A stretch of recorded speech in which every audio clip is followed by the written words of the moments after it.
가을은 추수의 계절이라고 하지요. 추수의 계절.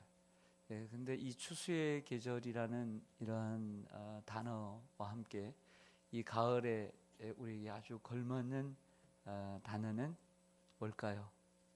추수의 계절 말고 감사의 계절이죠. 예, 그래서 추수감사절이 어딘지 있어요? 가을에 있는 거죠. 추수의 때에 감사의 때가 있는 거죠. 감사는 늘 사시사철 하는 것이지만 저는 추수가 넘치는 이 가을의 계절에 감사가 있는 것이죠.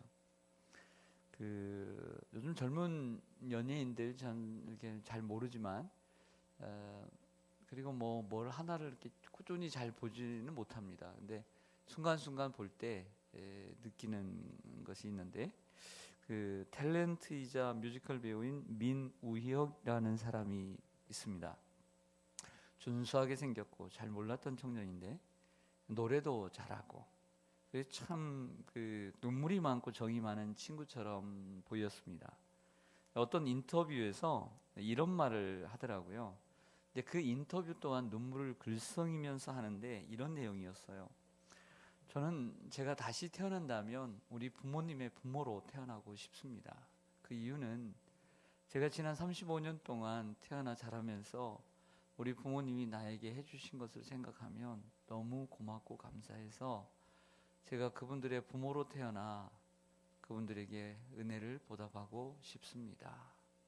이런 말을 저는 난생 처음 들었어요.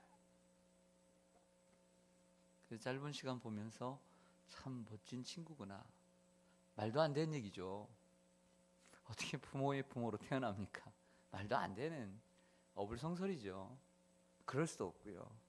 그리고 그런 마음이 있으면 남은 35년 동안 효도하면 되는 거죠. 그러나 말이 이쁘잖아요. 말이 아름답잖아요. 이런 말을 들어보신 적이 있습니까? 그래서 저의 뇌리에 기억이 남았습니다. 이 말의 의미가 있는 것은 부모님께서 자신에게 베푸신 35년 동안의 사랑을 잊지 않고 있다는 거죠. 그리고 감사하는 마음이 차고 넘치는 것이죠. 이것이 중요하죠.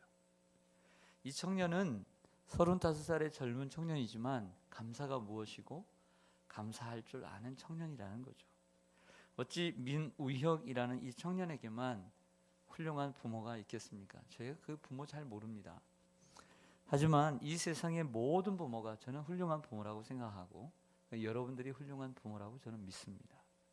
그 청년의 부모만큼 여러분도 자녀들에게 희생하고 그에 못지않게 봉사하고 자식들을 잘 키웠다고 생각합니다. 문제는 그 자녀들이 감사를 잊고 산다는 거죠. 어떤 자녀는 감사를 하고 사는데 어떤 사람은 감사를 잊고 산다는 거죠.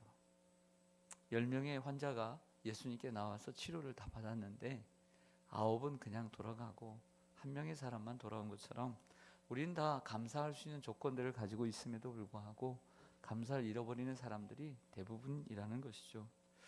우리가 살아가면서 잊지 말아야 할 것 많지만 감사입니다. 그래서 감사, thank you라는 말은 think, 생각한다는 거죠. 생각하지 않으면 감사를 잊어버립니다. 늘 여러분 감사를 생각하는 은혜가 여러분들에게 주어지기를 원합니다. 불평은 더욱 심각한 불평과 불만을 낳게 됩니다. 그리고 감사는 더 큰 감사를 낳게 되는 거죠. 그래서 성경 데살로니가전서 5장 18절에 보면 범사에 감사하라. 범사에 감사하도록 노력을 해야 돼요. 이는 그리스도 예수 안에서 너희를 향하신 하나님의 뜻이니라. 그랬습니다.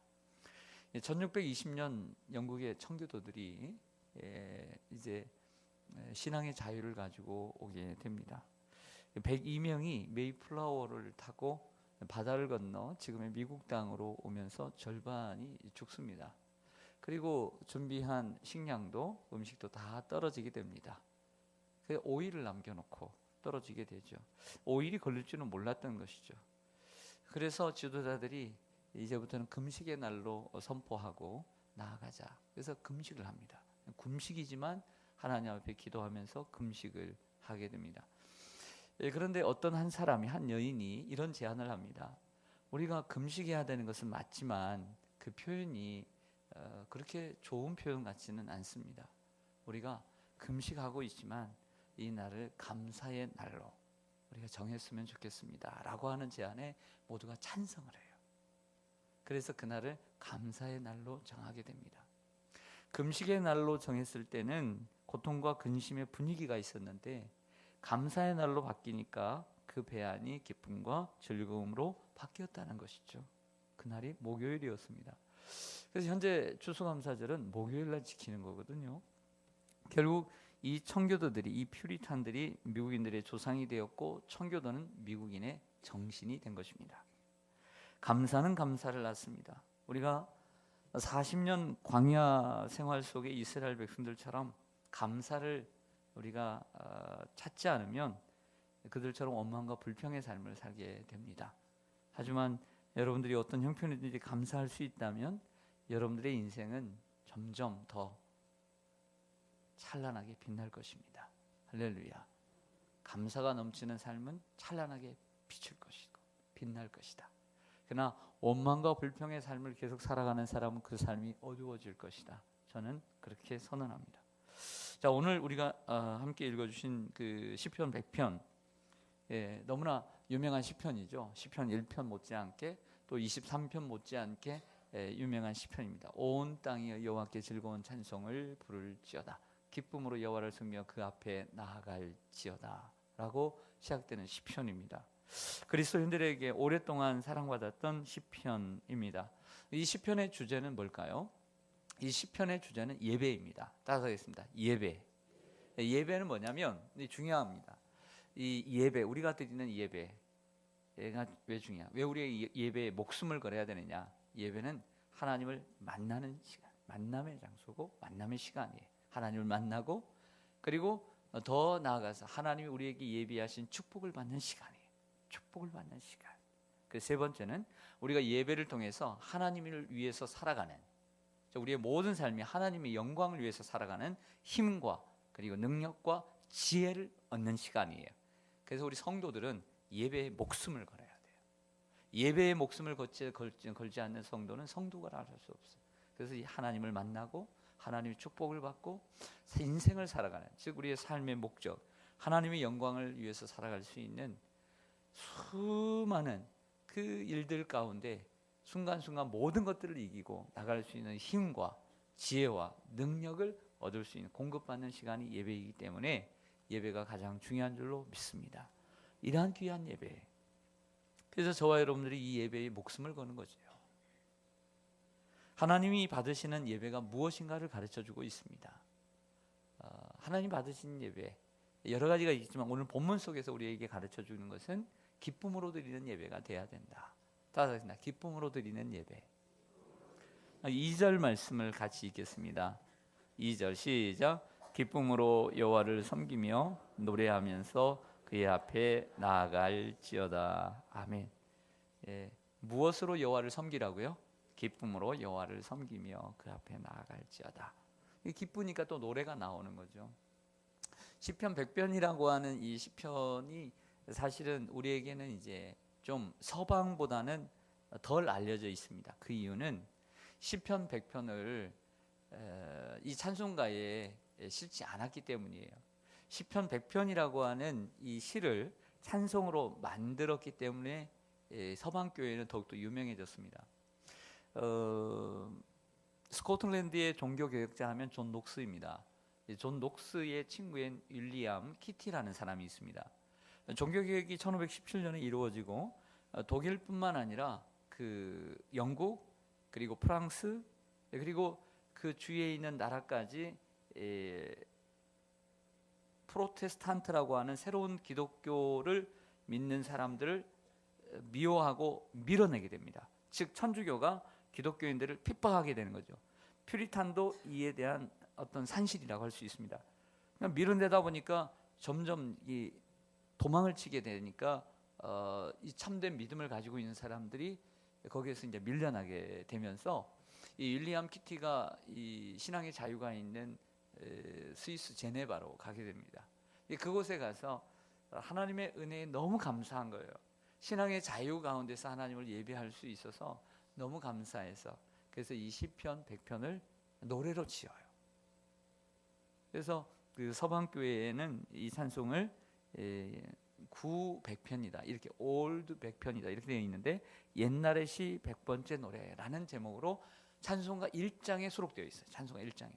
찬송가 1장에 수록되어 있다 보니까 서방교인들은 이 시편 100편이 우리처럼 만복의 근원 하나님 이렇게 두 단만 있는 것이 아니라 좀 길어요.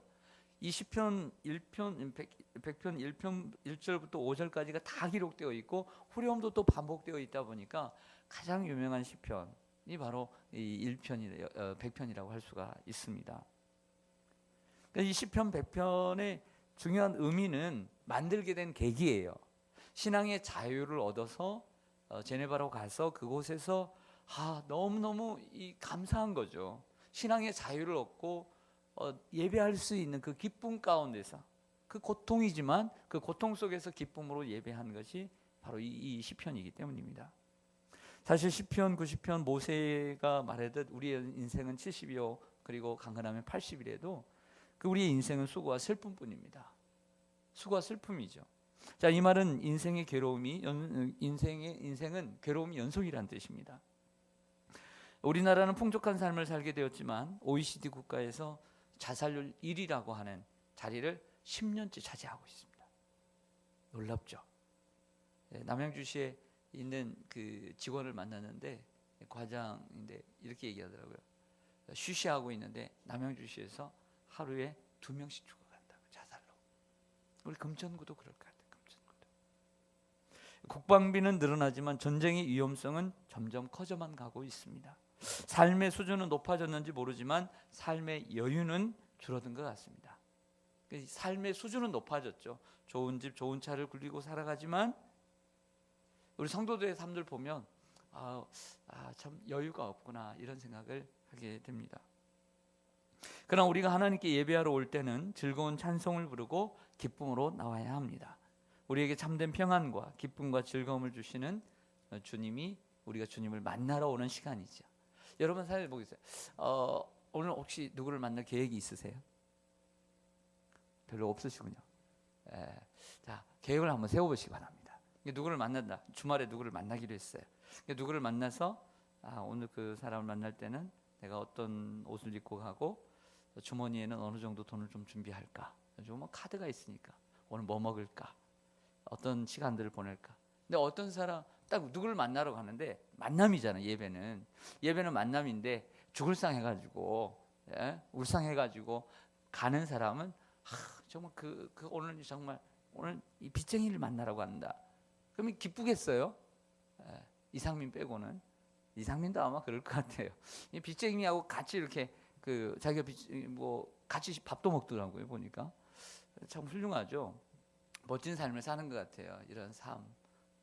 정말 파산하지 않고 60매덕인가 그것을 갚아가는 의리가 얼마나 대단합니까? 파산하면 끝나는 거거든요, 그 사람들. 네. 근데 참 대단하더라고요. 요즘 참 잘 나가는 모습을 보니까 좋습니다. 여러분 누구를 만나러 갈 때 좋은 사람, 정 만나고 싶은 사람이면 기쁨으로 가죠.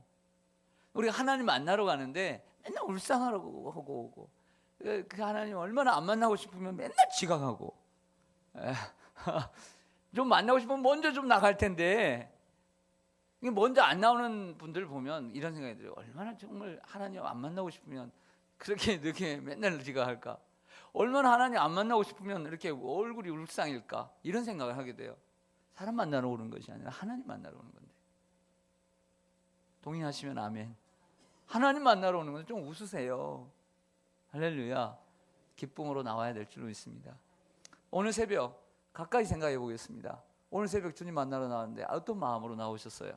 자, 지금부터 기쁨으로 이제 고쳐 먹는 분들이 계신데 기쁨을 전혀 생각지도 못하고 오늘 나온 분들도 있을 거예요. 그렇죠. 그럴 수 있습니다. 근데 우리가 좀 더 생각해보면 한 번 더 생각해보면 내가 오늘 어떤 자세로 일어나면서 힘들죠. 12시 넘어서 잤는데 몇 시간 못 잤죠. 하지만 오늘 아침에 일어나면서 힘들다. 좀 더 잤으면 좋겠다. 이런 생각이 들지만 잠깐만 생각해 보세요. 오늘 어떤 마음으로 예배를 드리러 가야 됩니다. 하나님 만나러 가는데 건강 주신 거 얼마나 감사해요. 이 시간에 일어날 수 있고 3시간 잤는데 일어날 수 있는 거 얼마나 건강이에요. 오늘도 주님과 첫 시간 만나서 주님께 기도하고 하루를 시작하는 거 얼마나 감사해요. 기쁨으로 나와야 되죠.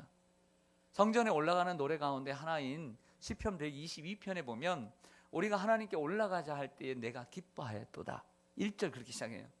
우리가 하나님 앞에 하나님의 성전에 올라가자 할 때에 내가 기뻐하였도다. 교회는 기쁨으로 올라오는 것이어야 돼요. 할렐루야. 왜 기뻐하지 않아요? 여러분들 기뻐하지 않을 이유가 그렇게 커요? 우리가 기뻐할 수 있는 이유보다 그렇게 크십니까? 기뻐하지 못할 이유가 정말 우리가 기뻐할 이유보다 그렇게 큽니까? 그건 아니라고 봐요. 그건 기쁨으로 올라와야 될 줄로 믿습니다. 두 번째로 예배를 받으시는 분이 누구인지 분명히 알아야 한다고 말씀합니다. 3절 같이 보실까요? 3절 시작. 여호와가 우리 하나님이신 줄 너희는 알지어다. 그는 우리를 지으신 분이요 우리는 그의 것이니 그의 백성이요 그의 기르시는 양이로다. 아멘. 시인은 여호와가 누구인지 4가지로 설명합니다. 첫째는 우리 하나님이시요 우리를 지으신 분이요 우리는 그의 것이요 그의 백성이다. 그의 것과 그의 백성은 하나로 묶고요. 그리고 마지막은 그의 기르시는 양이로다. 3절에서 말하는 것은 예배를 받으시는 분이 누구인가를 분명히 알아야 된다는 것입니다. 그런데 여기서 강조되고 있는 것은 뭘까요? 3절에서 강조되고 있는 것, 항상 강조되는 것은 반복이라고 제가 말씀을 여러 번 드렸습니다. 반복되는 게 뭘까요?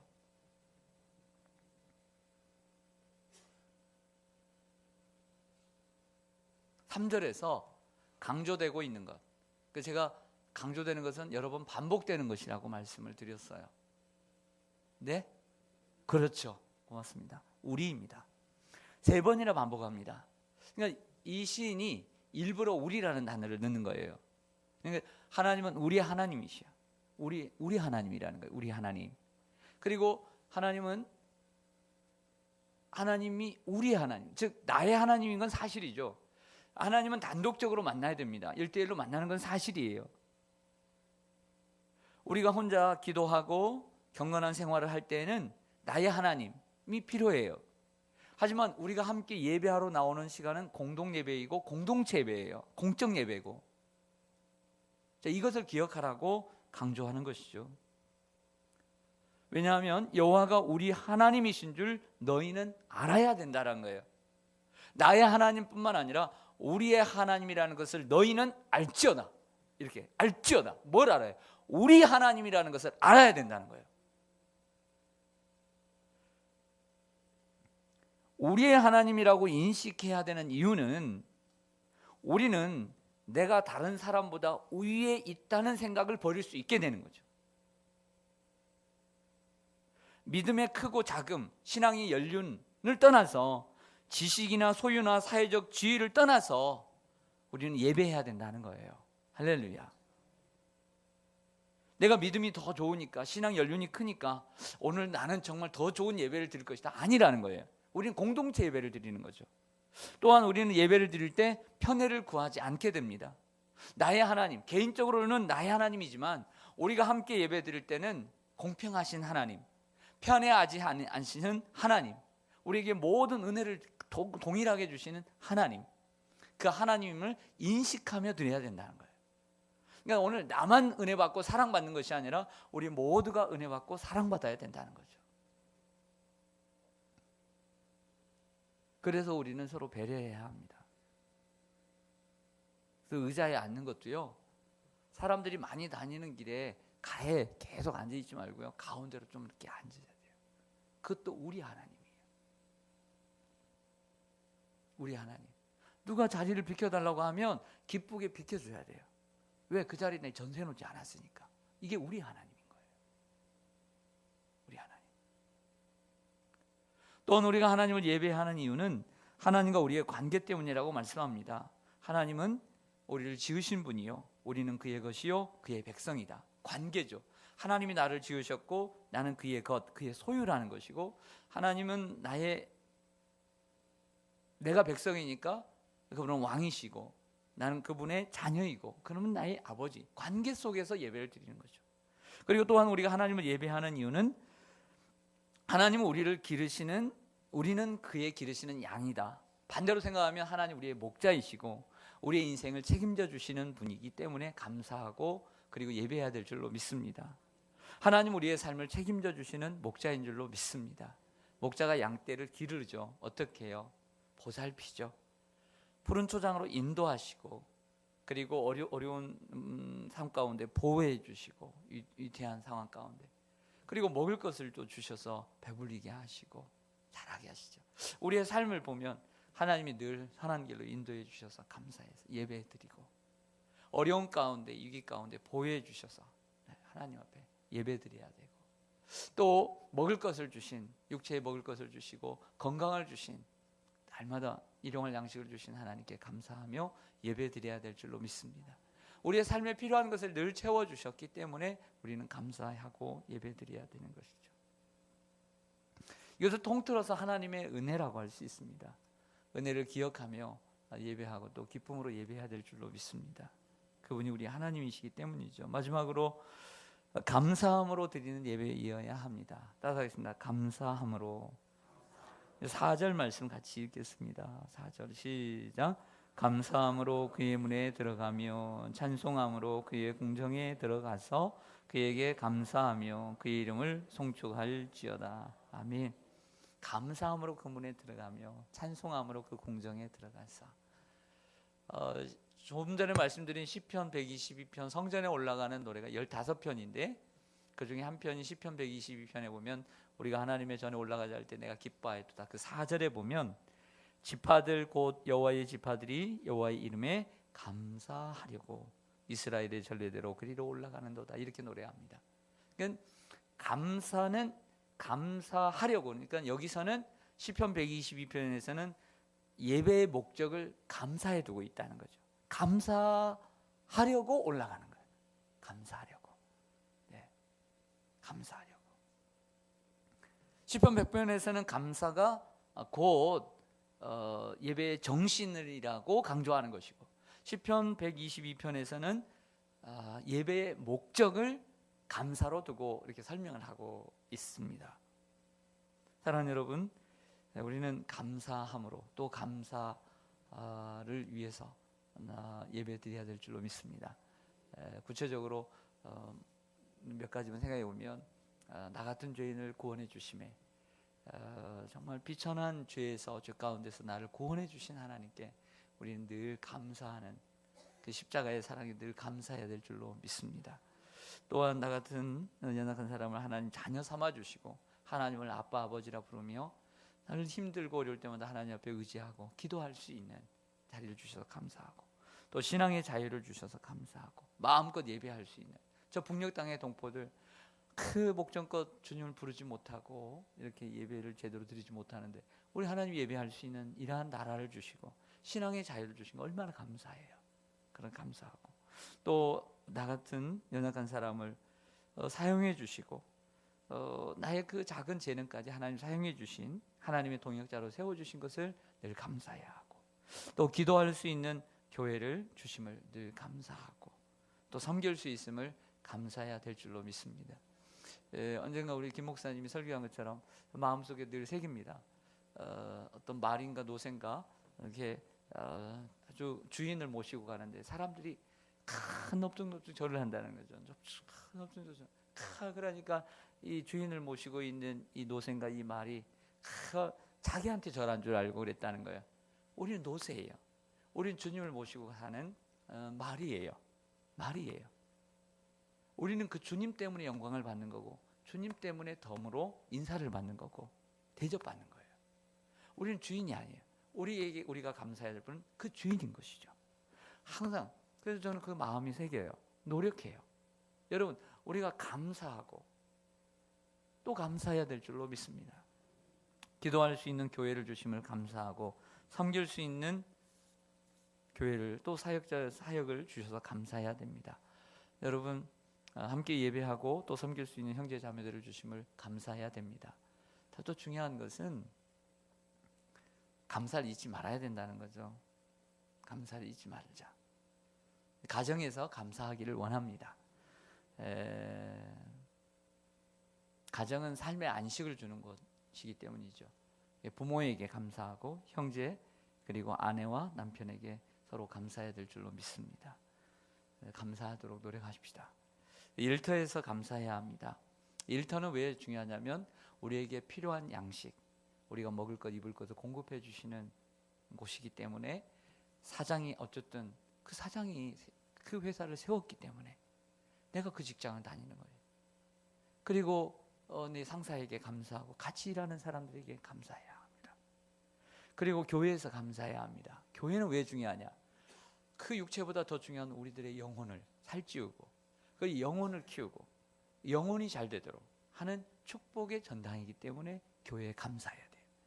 그래서 날마다 말씀을 먹이는 목회자에게 감사하는 마음을 가지고 장로님들에게 인도하는 장로님들에게 감사하는 마음을 가지고 성도들과 동역자들에게 나를 위해서 늘 기도해주고 격려해주고 함께 힘이 되어주는 성도들에게 감사해야 하는 것입니다. 하지만 인생이란 우리의 마음이란 망망대해와 같아서 어떤 일이 날지 모릅니다. 그래서 감사를 잊어버리기가 쉽고 불평하기가 쉬운 것이 우리의 인생입니다.